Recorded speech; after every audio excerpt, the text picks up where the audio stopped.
What's up, Bomber fans? It's your boy Nick back again, chilling with you down at the Rum Hut. I'm in a better mood this week, and I have to apologize. I have been really inconsistent with uploading videos for you guys, so I apologize. I just noticed there was a bunch of those green bastards in my comment section. If you're watching this and you cheer for the Rise, nothing against you, but I just noticed you guys were coming around here. You were getting all, you were commenting, oh, don't feel bad. You know what? I don't need you to calm me down about how good or bad the team is. Fuck you. Anyways, 25-0. Bombers beat the BC Lions, the first place team. All I gotta say is, what's up?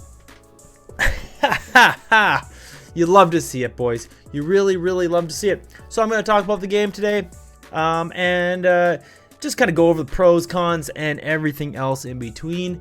Right now, we got Toronto up 8-0 on Calgary. So, and we all know what happened yesterday. Riders lost to Edmonton. So, I don't know, boys. If this just keeps going like the way it's going and the Bombers can pick it up, I think we might have a season on our hands. You know what? I usually spend a lot of time talking about the offense. And today I'm going to do something a little bit different. The first thing I'm going to talk about is how great that defense is or was this week. First off, how good is Tyrell Ford? How good of a player is he? He might be better than his brother, who's a pretty damn good quarterback. This guy is a Canadian corner, and I'm pretty sure he's leading our team in interceptions. This guy is everywhere on the field. He's just blanket coverage. He's faster than most of the receivers in the league. He's just incredible, and he balls out. I love the way that he plays. He's a ball hawk, and I am really, really happy that we have him. If his contract's coming up, I really hope that he gets paid well. So there's that. Number one, Tyrell Ford. I always want to call him Trey Ford. I know why, but Tyrell Ford. Number two, I think we're seeing the resurgence of one Willie Jefferson. Kill Will. Man, how good is Willie Jefferson? Everyone thought, he was done, and oh my God, as soon as everyone started doubting him, he just turned it on, and he has been incredible ever since. Knocking down passes at the line, getting pressures, just everything. I think they just started moving him around, and that's kind of what we all called for. We're like, you know what? Why can they just double him? Why don't they move him? Why don't they put him to the other side? Don't line up in the same spot every time. And it seems like we fixed that issue. He is completely 180 turn from the beginning of the season. So super, super pumped. Kill Will is back in action and just better than ever. Number three thing I wanted to mention, because I think everybody on the D was really good. I just wanted to talk about kind of a couple of the standout performances, I suppose. And I've heard a lot of, I'd say, uninformed opinions. People talking about Adam Bighill. Dude, how can you question Adam Bighill and think he's done? He has been better than last year, head and shoulders, every single game. I don't want to go turn the tape on. Every game he's making big plays. He's making hits. The people who question Biggie, you don't watch the game. You don't know what's happening. You just have no clue, because he's just for sure our best linebacker still, 100%. And another one. Sorry, I'm talking about linebackers, and I have given so much shade to this guy, and I have to take it all back. Retta Cramdy. Retta Cramdy has played in the last 2 games his best football of his career. Unbelievable. Salute to you, sir. Very good performances. And if you watch this,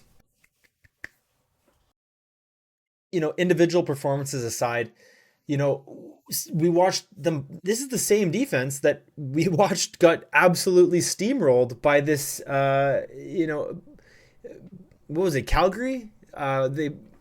They just moved the ball at will on us, and it was just an embarrassment. But ever since then, like I don't know what they did, but they have been head and shoulders better than they were at the beginning of the year. So I have to give props to Jordan Younger. We always have to question the coordinators, and when they're bad. And honestly, 180. I think they had three first downs all game, which is unheard of. Like, how is that even possible? Like, VA, who I like to call Vag. Honestly, the Bombers were pounding Vag all night. We were just pounding Vag. I loved it. Loved it. Keep getting in there, and I honestly that I usually feel bad, and I do feel bad that he got hurt, but it was his fault, like 100% his own fault. I I do athletics in my spare time when I have time, and man, if I was getting yanked down with my legs straight like that, I would have torn my hamstring 100%, or my calf. So I'm just like, screw it, guys. Honestly, just I'm just gonna bend my knees, just take me down, please. Stupid, stupid. Like, I get it. Like, your cleats kind of get caught in the grass, and you're getting pulled, and but man, just bend your knees and go down, like you have to, or else you're going to you're he's lucky if that isn't a pulled, or like a torn calf muscle, or a torn hamstring. Like, that is unbelievably lucky. Like, just getting yanked like that, he must be the stretchiest person, most flexible person alive, because that's amazing. But anyways, I think that defensive performance, there's really not much else to say. They were just dominant the whole way. They had zero breathing room. But yeah, I just wanted to start with them because I usually just roast them every game. So, or no, not roast them, but I just don't talk about them that much. And when I talk about them is when they're really bad. So I just really wanted to get that off my chest. And on the offensive side of the ball, like, we were so much better than the last two games, or the last, like, I don't even know, 5 games. We only put up 25 points. It was mostly all field goals, but we moved the ball. And I mean, even the game before against Toronto, we moved the ball. So I just have to think, like, the number one thing. Actually, you know what? I'm going to backtrack. The best improvement that I saw this game was the offensive line. The offensive line was so unbelievably better than they were the week before. Like, I have to think Newfald might have been a big portion of that. Like, just unable to pass block. Like, maybe he can run block, but he is not able to pass block anymore, evidently, because that guy came in, Randolph, 1 week. I don't know if he's just sitting on the practice squad, but still, it took him 1 week to put in a better performance than Newfeld. I think Newfeld, I'd rather sit him on the bench, play another Canadian somewhere else. I think we're playing an extra Canadian. Like, I think we had one extra Canadian on the field, just because we have Demski, Oliveira, Wolotarski, which is now Clarcius, um, Jeff Gray. No, Jeff Gray. Anyways, we were playing an extra Canadian out there, so I would be all for playing another American O lineman. Just protect Zach as much as you can, and because you can see, like, he's not exactly Zach that we were seeing a couple of years ago, but if we can give him the time back there, I think he can still make things happen. So I think that was the number one biggest improvement, was just the offensive line um, play. I have a fly that's like a huge fly flying around my house right now, and the cats are going absolutely insane. He's behind the computer. Holy shit! Oh my god! Oh my god! Anyways, boys, wanted to talk about um, Brady Oliveira. We are seeing last year's Brady again. Thank you, God. We are seeing Brady back in action. He is on fire. Let's keep this momentum going.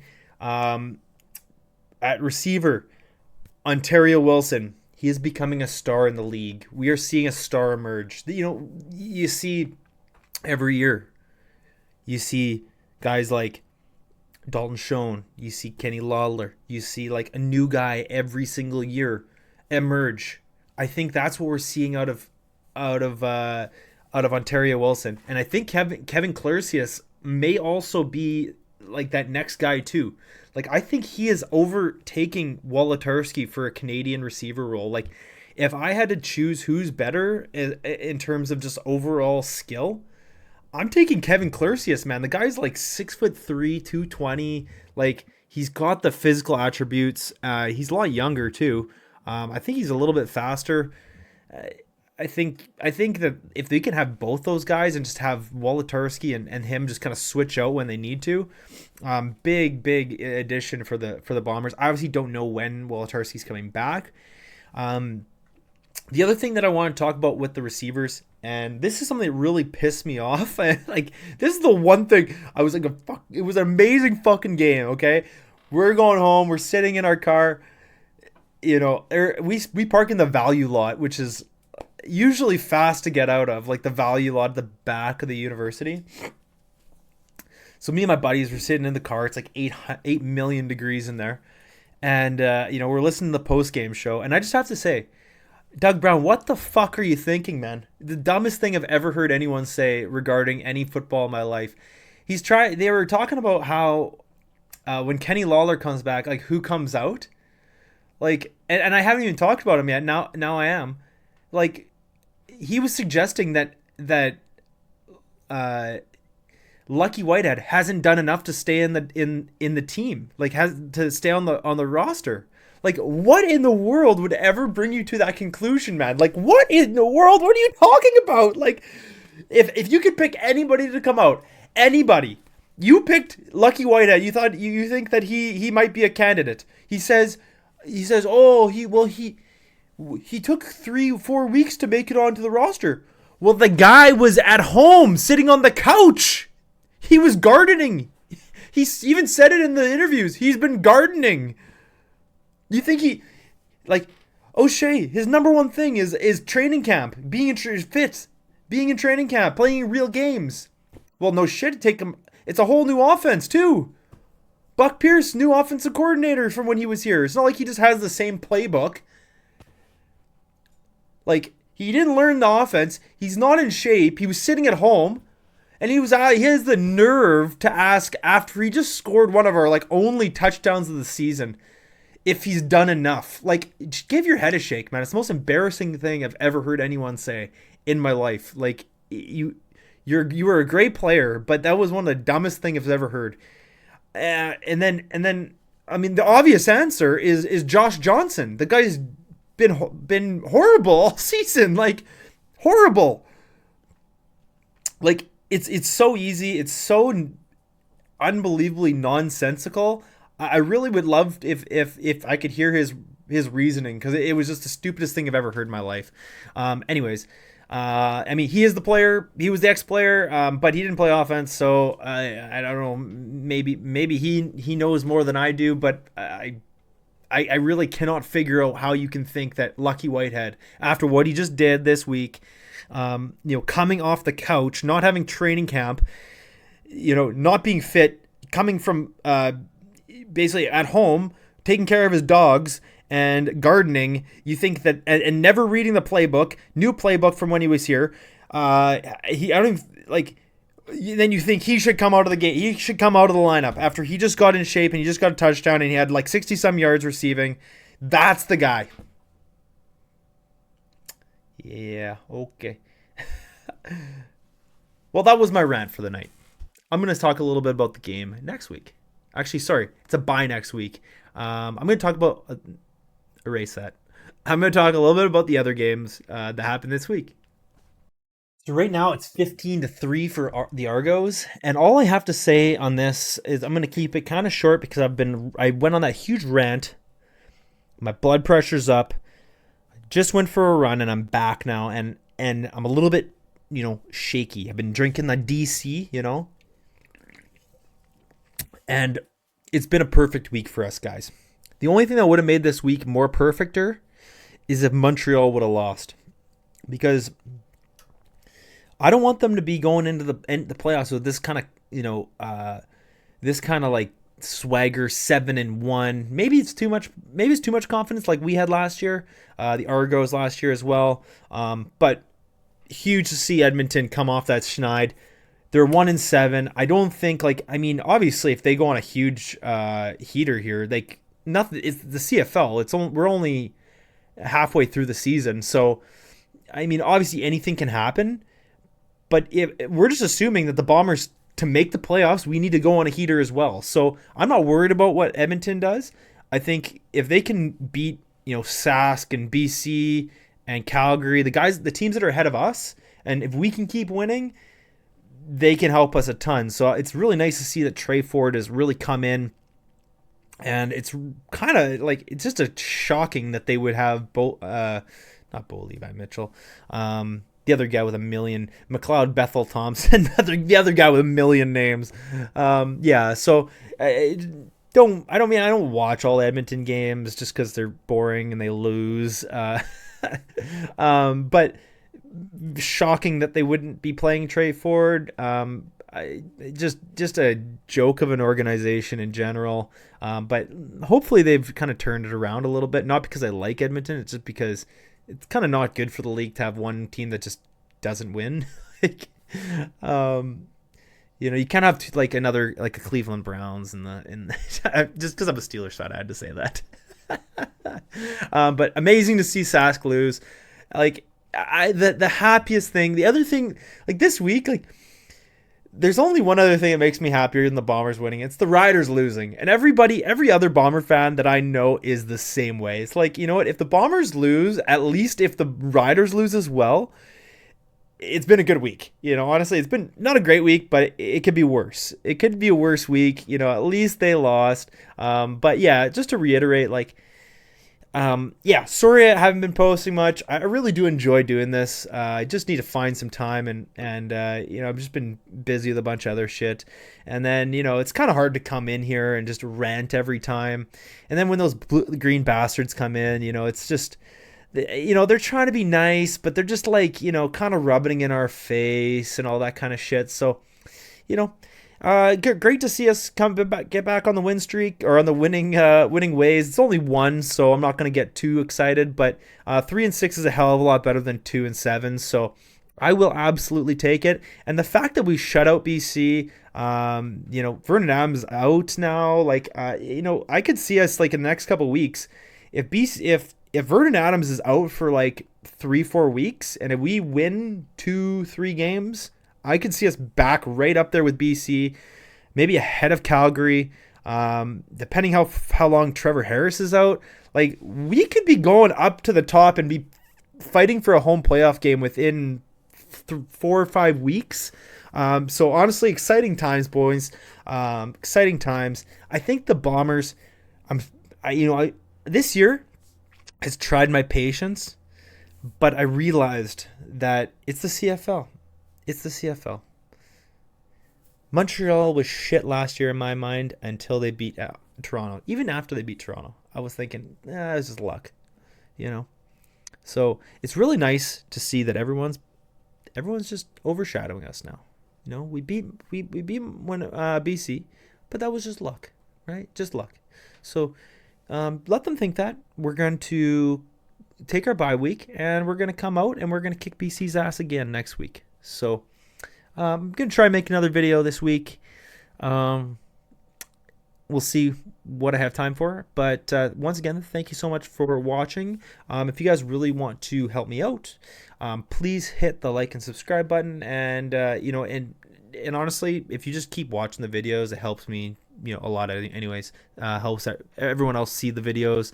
Honestly, just getting views and likes and subscriptions just makes me want to do it more, because then I get more comments and I get to talk shit to more Rider fans. And I actually ran into one guy at the games. Here, let me pull up his name. Sorry, it's one of those I just never remember the name, but I want to give a shout out to a fucking awesome dude that he came up to me at the game. It was actually at the end of, it wasn't this game, it was a couple weeks ago, and I just forgot to mention it. Mandy Morfan 14, man, you are a fucking real one, dude. I was walking out of the stadium and I was like, kind of pissed because we lost. And this guy comes up to me. He's like, "No way, bro! You're Rum Hut, dude. I thought you'd be down at the Rum Hut." I'm like, "I was, but I was at my seats." He's like, "No way! My season tickets are right there with me." So it's like, fucking awesome, man. Much appreciated. It just reinforces that. And my aunt was beside me, and I was like, that guy just recognized me from my videos, and she's like, "No way." I'm like, yeah, the guy watches my videos. I was like, that's so awesome. I was like, oh, I should have bought the guy a beer. Next time I see you, Manny Moore Fan 14, I will buy you a beer. But thank you once again, everyone, for watching my videos. And go Bombers, go. And we will see you 2 weeks from now against the BC Lions again. So let's do it again. Peace.